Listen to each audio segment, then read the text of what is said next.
안녕하세요. 당신의 연애 길잡이 연애 신호등입니다. 썸을 타든 연애를 했든 처음엔 남자가 먼저 연락하는 경우가 많아요. 시도 때도 없이 연락이 오고 문자가 오고 카톡이 오고 하루에 몇 번이고 뭐해? 밥 먹었어? 라는 연락이 쏟아지죠. 그런데 시간이 조금만 지나면 그런 연락이 점점 뜸해집니다. 여자 입장에선 이 남자 나한테 관심이 식은 건가? 연락이 왜 이렇게 뜨문뜨문해졌지? 이런 생각이 들 수밖에 없어요. 실제로 많은 분들이 남자가 예전보다 연락이 줄었어요. 이제 이별의 전조 증상일까요? 같은 고민들을 하곤 하죠. 그렇다면 어떻게 해야 그 사람이 다시 자발적으로 연락을 오게 만들 수 있을까요? 오늘 영상에서는 남자가 자연스럽게 여자에게 먼저 연락하고 싶어지는 상황을 어떻게 만들 수 있는지 아주 현실적이고 구체적으로 말씀드릴게요.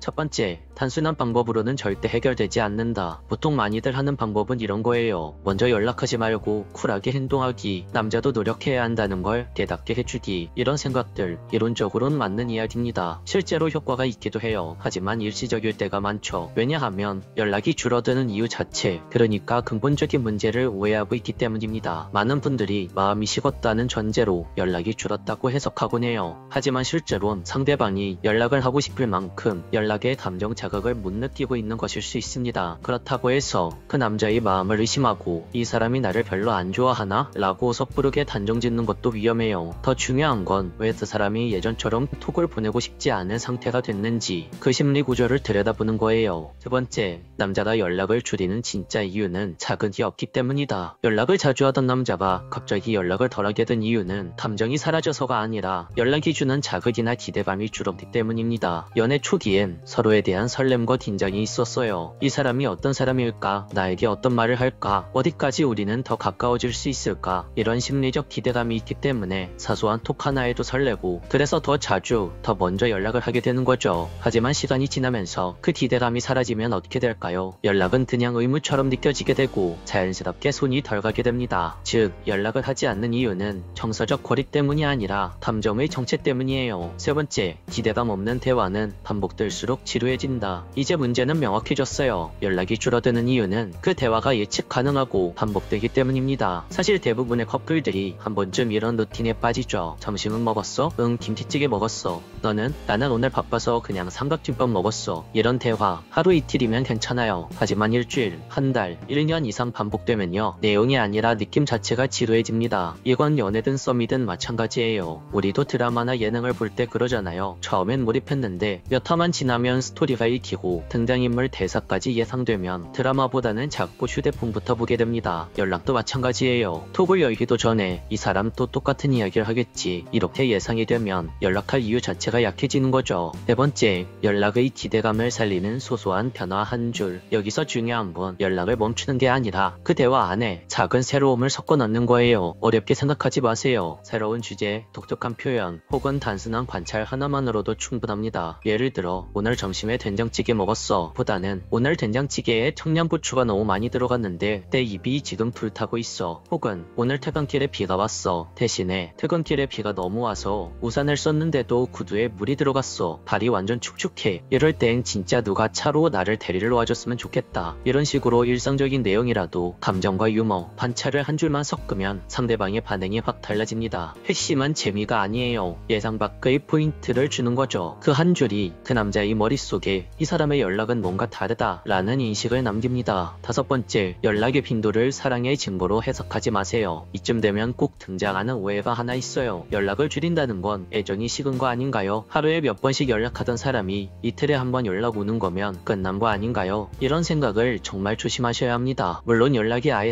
사라진다거나 답장을 전혀 하지 않는 수준이라면 관심 부족일 수 있어요. 하지만 단순히 연락의 빈도만 줄었다고 해서 사랑이 식었다고 단정하는 건 굉장히 위험합니다. 왜냐하면 연락의 질과 내용이 유지된다면 빈도는 개인의 성향이나 그날의 상황에 따라 달라질 수 있기 때문이죠. 그리고 결정적으로 상대방이 연락을 덜 하게 된 게 당신에게 감정이 식어서가 아니라 대화의 패턴이 정체됐기 때문이라면 오히려 바꿀 수 있는 여지가 많습니다. 감정은 시간이 지나면 익숙해지는 법이고 그 익숙함은 자칫 지루함으로 바뀌기 쉽습니다. 그래서 우리는 계속해서 상대에게 연락을 요구하기보다는 그 사람이 연락하고 싶어지게 만드는 흐름을 회복해야 되는 거예요. 그 그 방법은 앞에서 말씀드렸죠. 소소한 변화, 작지만 예측 불가능한 한 줄, 그게 상대방의 연락을 이끄는 핵심입니다. 내일 아침 톡 알림 소리와 함께 그 남자의 이름이 뜨는 걸 기대하고 싶으신가요? 그건 단순히 운이 아니라 당신이 대화 속에서 만든 작은 변화의 결과일지도 모릅니다. 연락은 숫자 싸움이 아니라 감정의 리듬을 만들어가는 기술이에요. 사랑은 거창하지 않아도 됩니다. 하루에 단 한 줄, 그 사람에게 오늘도 넌 흥미로운 사람이야 라는 느낌을 줄 수 있다면 그걸로 충분합니다. 오늘 영상이 연락 때문에 마음 쓰이고 고민 많았던 분들에게 조금이나마 도움이 되었길 바랍니다. 끝까지 시청해주셔서 감사합니다. 지금까지 당신의 연애 길잡이 연애신호등이었습니다.